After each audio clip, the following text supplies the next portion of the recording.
যদিও ছাত্রলীগ এখন নিষিদ্ধ। আমরা ফরিদপুর ডিবি হেফাজতে ছাত্রলীগ কর্মী এই 3 মৃত্যু হয়েছে ডিবি হেফাজতে, এরকম ঘটনা দেখছি। অনেক ঘটনা সামনে আসছে না, কিছু কিছু ঘটনা আমরা জানতে পারছি, অনেক ঘটনাই জানতে পারছি না বলে কেউ কেউ অভিযোগ করছেন। বিচার বহির্ভূত হত্যাকাণ্ড, গাজোয়ারি মামলা, এগুলি আগের মতোই আছে বা আগের থেকে অনেকখানি বেড়েছে। বিএনপির 4 মাসে নাকি এরকম পুলিশ হেফাজতে মৃত্যু, এই একটি ফরিদপুরের যে ঘটনাটা, এটি ছেড়ে আর কোনো মৃত্যু রিপোর্ট আপনি পুলিশ হেফাজতে আমি দেখলাম যে নেই। এবং এই একটি যে ঘটনা ঘটছে, এই জন্য ওসি কে প্রত্যাহার করে ময়না তদন্তের জন্য অপেক্ষা করা হচ্ছে যে কিভাবে সে মারা গেল। এই ময়না তদন্ত ফরেন্সিক রিপোর্ট আসতে অন্তত আপনার 1 সপ্তাহ লাগবে, আমি যেটা দেখলাম অন্তত 1 সপ্তাহ লাগবে। মধুখালীতে ঘটনা ঘটছে ফরিদপুরের। সুতরাং আমাদের সরকার এই ব্যাপারে খুবই স্ট্রং। আইন শৃঙ্খলা পরিস্থিতি আপনি দেখছেন যে আগের থেকে মানে আমরা উন্নতির দিকে নিয়ে যাচ্ছি, যে পুলিশ বাদী কোনো মামলা করে না।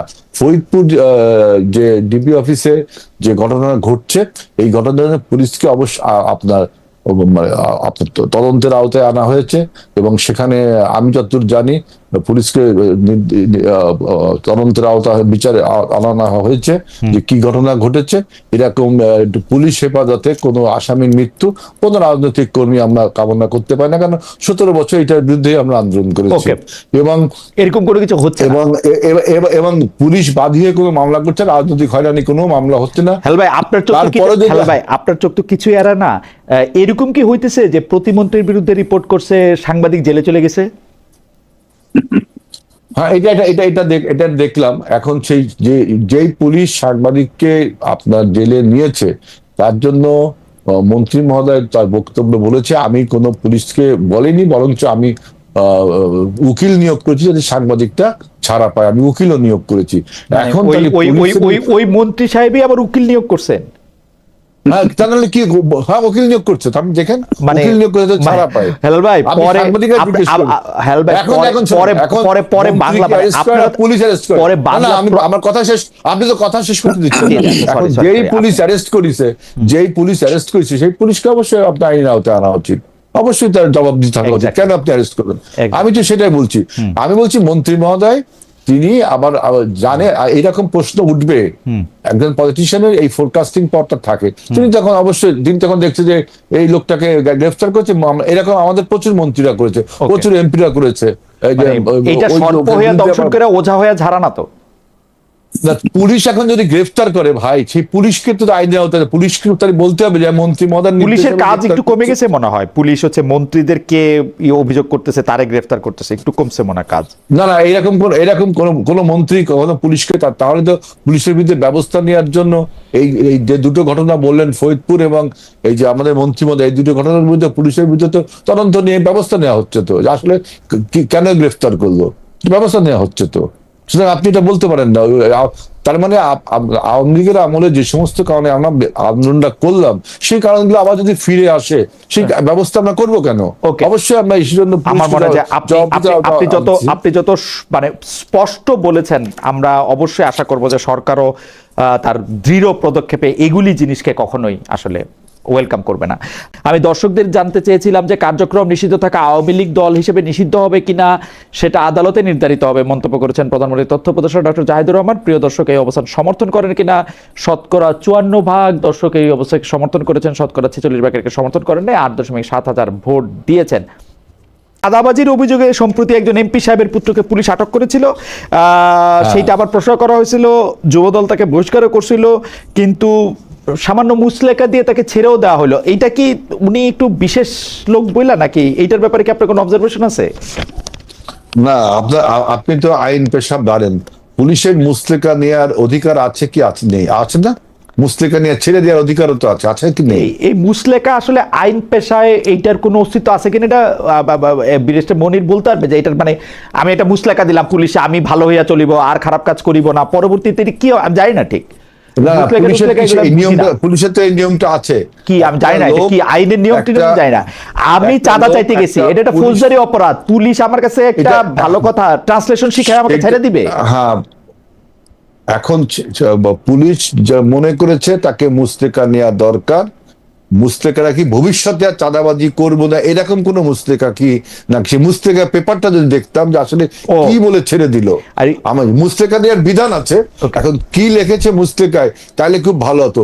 এইটা তো শিওর যে সে এমপির পুত্র হোক আর মন্ত্রীর পুত্র হোক, ব্রিং টু দ্য বুক, তাকে শাস্তির আওতায় আমরা তো তাই দেখতেছিলাম। তাকে যুবদল থেকেও তাকে ইয়া করা হয়েছে। এই যে জনাব আজহারুল ইসলাম নারায়ণগঞ্জ 3 আসনের বিএনপি সংসদ সদস্য জনাব খায়রুল ইসলাম সজীব, এইটার ব্যাপারে যে এটা হয়েছে, এই পুলিশের মনে করাটা বা পুলিশ যে মনে করছে যে না এ আসলে লোক এত খারাপ না, গ্রেফতার করছে, দেখেন গ্রেফতার করছে তাকে। হ্যাঁ, গ্রেফতার করার পরে মনে হলো যে আমরা ছোটবেলায় ট্রান্সলেশন শিখতাম না, ওই যে ও ভালো ছেলে ও খারাপ ছেলে, তারপরে হচ্ছে ডাক্তার আসিবার পূর্বে রোগী মরিয়া গেল, বা স্টেশনে পৌঁছতে ওরকম কিছু ট্রান্সলেশন শিখে ছাইড়া দেই। এইটা কি পুলিশের কেমনে মনে হইলো? না, এইটা যদি রিপিটেডলি হতে থাকে যে আপনি একজন বিখ্যাত দস্যুকে সে একটা রাজনৈতিক দলের পরিচয় বহন করে তাকে আবার মুছতে, তখন আপনার এই বক্তব্য আমি আমেরিকার সাথে যে বাণিজ্য চুক্তিটা করা হয়েছে তার মধ্যে আমেরিকা যেগুলি শর্ত দিয়েছে সেই শর্তগুলির এক ধরনের ইন্টারপ্রিটেশন এরকম যে আমরা চীনের কাছে কোনো কিছু কিনবো কি কিনবো না সেটা আসলে মার্কিন যুক্তরাষ্ট্রকে জানতে হবে, এবং কোনো পণ্য আমরা আসলে চীন থেকে কিনবো না, সেগুলি মার্কিন যুক্তরাষ্ট্র থেকে কিনবো। অস্ত্র এবং সামরিক ব্যাপারে এগুলি পুরোপুরি বলা যায়। চীন ব্যাপারটা আসলে কিভাবে দেখছে সেটা মার্কিন যুক্তরাষ্ট্রের সঙ্গে একটা চুক্তি করছেন, এবং এই চুক্তি যারা মানে এই চুক্তিটা চীনের সাথে আলোচনায় আপনাদের জন্য মানে সহায়ক প্রভাবক নাকি কি হচ্ছে কি আসলে?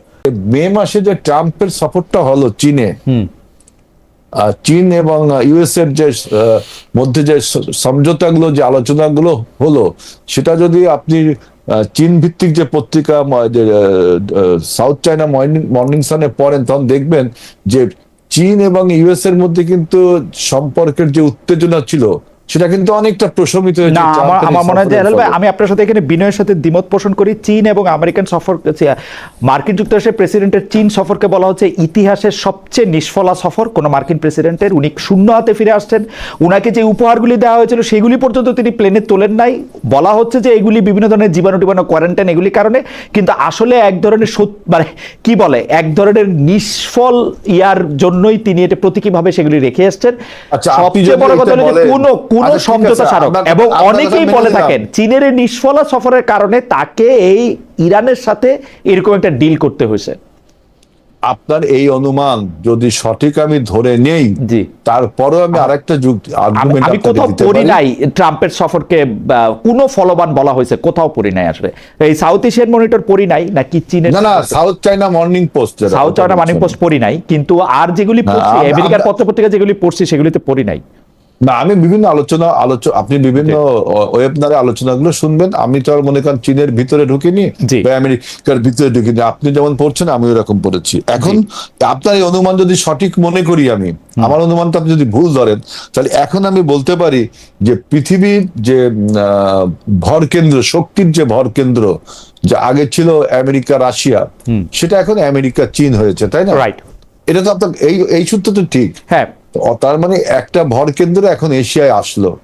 তাহলে সেই ক্ষেত্রে আপনি যদি আমাদের সাথে চীনের সম্পর্ক থাকে, আর একই সাথে আমরা যদি ইউএস এর সাথেও আমাদের একটা ঐতিহাসিক সম্পর্ক রয়েছে, আপনি যদি বলেন যে কেন ঐতিহাসিক সম্পর্ক রয়েছে, ইউএস এর সাথে বিএনপি সরকারের কখনো আপনার টক্কর লাগেনি। এবার যে চুক্তিটা হয়েছে ইউএস এর সাথে আমাদের, যে চুক্তিটা হয়েছে, যে চুক্তিটা আমাদের হয়নি, ইউনূস সরকারের হয়েছে, সেই চুক্তিটাকে আমরা অ্যাডভান্স নিয়ে যাচ্ছি।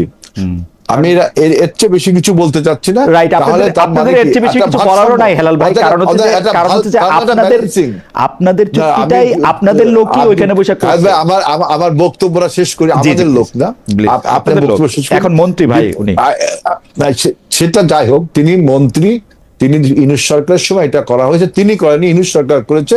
আমরা এটাকে এখন এটাকে নিয়ে আলোচনা, শোনেন, এটা নিয়ে আলোচনা হবে, এটা নিয়ে আলোচনা হবে, এই চুক্তির সবকিছু নিয়ে আলোচনা হবে, আমাদের সব নিয়ে আলোচনা। অর্থাৎ ডিপ্লোম্যাসিতে ব্যালেন্সিং বলে একটা কথা আছে, তাই না? Balancing diplomacy. সুতরাং আপনার এই জিনিসটা ঠিক না। আরেকটা হচ্ছে, এবার আরেকটু বলি যে লাস্ট ইলেকশন যে জামাতের যে 40% না 32+ ভোট, এই ভোটের কারণে শিশির মনির যেটা বললেন যে মানুষ তাদের ভোট দিয়েছে 7 থেকে 32 গেছে। এর স্ট্যাটিস্টিক্যাল ডাটায় আমি আমার অনুমান যে এখানে দেখেন ফিনান্সিয়াল একটা সাপোর্ট জামাত পেয়েছে, এত টাকা ফিনান্সিয়াল সাপোর্ট পেয়েছে যে ইসলামী ব্যাংকের ওই যে আপনার ওই যে একটা প্রকল্প ছিল কি জানো আপনার কি স্কিম ওটা আরডিএস রুরাল ডেভেলপমেন্ট স্কিম, 22,000 কোটি টাকা 22,000 কোটি টাকার কিন্তু আমরা তদন্ত করব। এটা এই তদন্ত যদি না করতে পারি এই জন্য দেখবেন যে ও চেয়ারম্যান তারপরে আপনার ওই এমডি নিয়োগে তারা সমস্যা করে এবং গ্রাহক দিয়ে আন্দোলন হয়। তখন আমি দেখেন ঠিক আছে হেলাল ভাই, আপনি পয়েন্টটা একটু পরিষ্কার করে বলেন, মানে জামাত ইসলামী 7 থেকে 32% হচ্ছে 22,000 কোটি টাকা লোকে দিয়েছে বলা না 22,000 কোটি টাকা আমার কাছে তারা এবার যে টাকাটা মাঠে নিয়ে এসছে বাংলাদেশের রাজনীতিতে টাকা দিয়ে ভোট কেনার, এটা একটা চাপা উত্তেজনা ছিল কিন্তু প্রকাশ্যে 1,000 টাকার নোট মানুষকে দেওয়ার ভিডিও আপনারা দেখেছেন। যে পরিমাণ টাকা এবার জনগণকে আপনার টাকা দিয়ে মানুষের গরিবত্বকে কিনে নেওয়া হয়েছে, আমি পয়েন্টটা বলছি যে জামাতের ভোট বাড়ার যে কারণ তার একটা পয়েন্ট বললাম, আর একটা পয়েন্ট বলতে দেন। আর একটা হলো টাকা, সেটা আপনি যে অ্যাডভোকেট শাহরিয়ার কবির দেখছেন যে কিভাবে 1,000 টাকা নোট বিলাইছে, 1,000 টাকা নোট একটা লোককে দিছে ও ভাই আমরা যারা নির্বাচন করেছি আমরা যারা নির্বাচন করেছি আমরা দেখেছি যে বস্তা বস্তা টাকা আমরা ধরেছি, এটা পুলিশ সেনাবাহিনী সব জানে, আমরা বস্তা বস্তা টাকা ধরেছি। জামাতটা আপনার এই নির্বাচনটাকে স্টিগমেটাইজ করার জন্য আপনার এই জিনিসগুলো বলছে এখন দিয়ে দেন, মানে প্রমাণ করুন যে নির্বাচনটা ভালো হয়নি, যেটা আওয়ামী লীগ চাচ্ছে। সেকেন্ড কথা হলো যে এই যে 7% ভোট যে 32 প্লাস হলো, এখানে আওয়ামী লীগের যে ভোটটা তারা পেয়েছে, বুঝছেন, এইটা হলো আরেকটা। আওয়ামী লীগের ভোট আপনারা পাইছেন হেলাল ভাই? আমরা পাইছি, আমি কি বলছি আমি পাইনি, তারা তো পাইছে, তারা বেশি পাইছে আমাদের। আপনারা বেশি পাইছেন হেলাল ভাই, আপনারা বেশি পাইছেন। আওয়ামী লীগের লোকের সাথে কথা হয় আমার, সবাই বলে যে বিএনপি দিয়ে দিছে, আপনি একজনের কথা বুকে পাথর বেঁধে বিএনপি কে দিচ্ছে। না আপনি স্ট্যাটিস্টিক্যাল ডাটা দেখেন, আমরা 40 থেকে 52 হয়েছে, 40 থেকে 52 হয়েছে, তাহলে আমরা 12% পাইছি যদি ওদের ভোট পেয়ে থাকি, আমাদের কোন নর্মাল ভোট না পায়। তারা 7 থেকে 40 হয়েছে, তাহলে কত পাইছে আওয়ামী লীগের ভোট? তারা 7 থেকে 40। আপনি স্ট্যাটিস্টিক্যাল ডাটা বলেন, ওই সমস্ত রেটরিক কথা বলে তো লাভ হবে না। আর একটা কথা বলছে যে তারা নাকি মডার্ন, তারা বলছে তারা নাকি মডার্ন। ইসলাম কখনো মডার্ন হয়? ইসলাম তো শুরু থেকেই মডার্ন। আপনি নাম ব্যবহার করবেন ইসলাম আর মডার্ন, ওনারা বলতেছেন পলিটিক্যাল পার্টিটা মডার্ন করতেছেন, দৃষ্টিভঙ্গি মডার্ন করতেছেন। ইসলাম মডার্ন করার সাথে কি হলো? জামাত ইসলামী তো ইসলামের দায়িত্ব নেয় না। জামাতে ইসলাম নাম চেঞ্জ করুন, নাম মতো আপনি তো লোগো বদল করছেন, আপনি নামও বদল করুন, নাম জামাত দল। এটা আপনার একটা আর্গুমেন্ট। বর্তমান ইসলামী ব্যাংক বলে যে প্রতিষ্ঠানটা এক্সিস্ট করে, সেইখানে এস আলম সাহেবের সেখানে কি আছে, মানে কি মালিকানা আছে? উনি কি সেখানে এস আলম সাহেবের সমস্ত সম্পদকে, সমস্ত শেয়ারকে কনফিসকেট করা হয়েছে, এটা আপনারা সবাই জানেন। এবং এই এস আলম সাহেব যে সমস্ত এই ব্যাংকগুলো খেয়ে ফেলেছে তার বিচার আমরা একটা জায়গায় থাকি, এত বড় বড় ব্যাপার বুঝি না হেলাল ভাই, এত বড় বড় ব্যাপার বুঝি না সবকিছু। হেলাল ভাই আমি বলি, এটা আমি বুঝলাম না, তাকে মালিকানা কৈফিয়ত দেওয়া হচ্ছে, বলা হচ্ছে পুরো। আমি দেখলাম ব্যাংক কর্মকর্তা বাংলাদেশ ব্যাংক বলছে পুরনো যারা শেয়ার হোল্ডার ছিল তারা ওই যে কত পার্সেন্ট টাকা দিয়ে শেয়ার হোল্ডার হতে পারবে। That does not mean share মানে আপনি আমাকে বলেন এটার মিনিং কি? আপনি আমারে বলেন এটা মিনিং কি? বাংলাদেশ ব্যাংক যে এটা বলছে এটার মিনিংটা কি আপনি বলেন? পুরনো শেয়ার হোল্ডার অর্থাৎ এস আলম মানে 24টা প্রতিষ্ঠান। আচ্ছা আমার কথা বলেন, আমার কথা শেষ হয়নি। আপনি যদি কোন কথার অর্ধেক এক্সট্রাক্ট নিয়ে আসেন, না সরি এখন আপনি পুরোটা বলেন, আমি কি একদম চুপ করব? আপনি আমাকে, আমি প্রশ্নটা খালি আবার করি। এস আলম সাহেব, আমি আপনার প্রশ্ন বুঝছি, ক্রস টক করলে বক্তব্যটা শেষ হয়। ওকে আমি বলছি যে না, আমি আপনার থামার বিষয়, আমি বলছি যে এস আলমের বিরুদ্ধে যে মামলা রয়েছে তার এই মামলা চলমান, তিনি কিভাবে মালিকানা পাবে? তার সে মামলায় তো দোষী হবে, যদি দোষী হয় অবশ্যই দোষী হবে, আমরা সবাই জানি, সে কিভাবে মালিকানা হবে? আপনি অযথা অনুমান করে বলছেন যে ওই নিয়মে এসালো মাল। আরে ভাই, ওই নিয়মে যে সমস্ত যারা ডিফল্টেট করছে, এই ব্যাংকটাকে তছরূপ করছে, তাদেরকে আপনি যদি আইনের আওতায় না আনেন, বিচার না করেন, মানুষ কি ভালোভাবে নিবে? এটা বিএনপি আমরা যারা করে, আমরা কি ভালোভাবে নিব? কারণ ইসলামী ব্যাংক, আমার বক্তব্য, ইসলাম দেখলে তাদের সবকিছু দাবি করতে হয় কি জন্য? ইসলাম দেখলে তাদের দাবি করতে হয়। যদি অবৈধ একটা প্রশ্ন করি, ভাই অবৈধ একটা প্রশ্ন করি। প্রশ্নটা হচ্ছে, আপনি বললেন যে না, এসালামের ফিরে আসার সম্ভাবনা নাই, কারণ তার মধ্যে মামলা টামলা আছে, এই আছে সেই আছে। তো বাংলাদেশ ব্যাংকের এই সার্কুলেশনটার কি গুরুত্ব ছিল যে পুরনো যারা শেয়ার হোল্ডার আছে তারা আবার এই মালিকানায় ফিরতে পারবে? এটা দিতে হইলো কেন, কার জন্য? আপনার ওইখানে কি না, আপনি তো নিশ্চয়ই শেয়ার হোল্ডার না। আমি তাই ওখানে কি লেখা উচিত ছিল যে এসালম ব্যতীত আর সকলে ধোয়া তুলছি? না বুঝলাম, কিন্তু এই পুরনো শেয়ার হোল্ডাররা চাইলে আবার ফিরতে পারবেন, এটা কার জন্য করা হয়েছে? এটা কি শিশির মনিরের জন্য করা হয়েছে কিনা, এটা আমি জানতে চাই। না, শিশির মনি যদি শেয়ার হোল্ডার হয়, ওইখানে তা যদিও দাবি করে, যদি শেয়ার হোল্ডার হয়, তার বিরুদ্ধে যদি এরকম কোন মামলা মকদ্দমা, তার বিরুদ্ধে যদি এরকম ডিফলকেশনের কেস না থাকে, অবশ্যই তার তো হওয়া উচিত। ভাই, আপনি আমারে বুঝাই দেন এটা কেন করা হয়েছে। শিশির মনিরা নাই ধরেন, এটা আমি বাড়তি আমি তো বললাম, তাহলে কি কেন করা হয়েছে, কেন করা হয়েছে, কেন করা যায়? পুরনো শেয়ার হোল্ডারদের মধ্যে যারা এই ডিফলকেশনের সাথে জড়িত না, তারা এরকম কে আছে ডিফলকেশনের সাথে জড়িত না ছাড়া আর কে? সেটা আমি জানি না কারা, যদি কেউ থাকে কিনা। আমি বলি কে আছে, এসালম আছে। উনি কি একাই ব্যাংকের মালিক? আরো মোটামুটি ভাবে তাই, একাই নামে না। ওনার কত পার্সেন্ট শেয়ার দেন? ওনার কত পার্সেন্ট? 82% শেয়ার। তাহলে আর 18% লোকের কি হবে? ও 82%? হেলাল ভাই, আপনি 82% বাদ দিয়ে 18% জন্য চিন্তা করতেছেন? না, চিন্তা করবো কেন? আপনি আইনকে সার্বজনীন। আচ্ছা, ঠিক আছে, আপনি শেষ করেন। হেলাল ভাই, আমার মনে আপনি শেষ করেন। আমরা আর একটা কথা যে শিশির মনি মানে সে কিন্তু স্বীকার করছে যে ইসলামী ব্যাংকের মালিকানা তাদের। সংসদে বলে আমাদের কোনো ব্যাংক নেই, তাদের আমিরে এবং নায়েবে আমির বাইরে এসে বলে ব্যাংকের মালিক আমরা।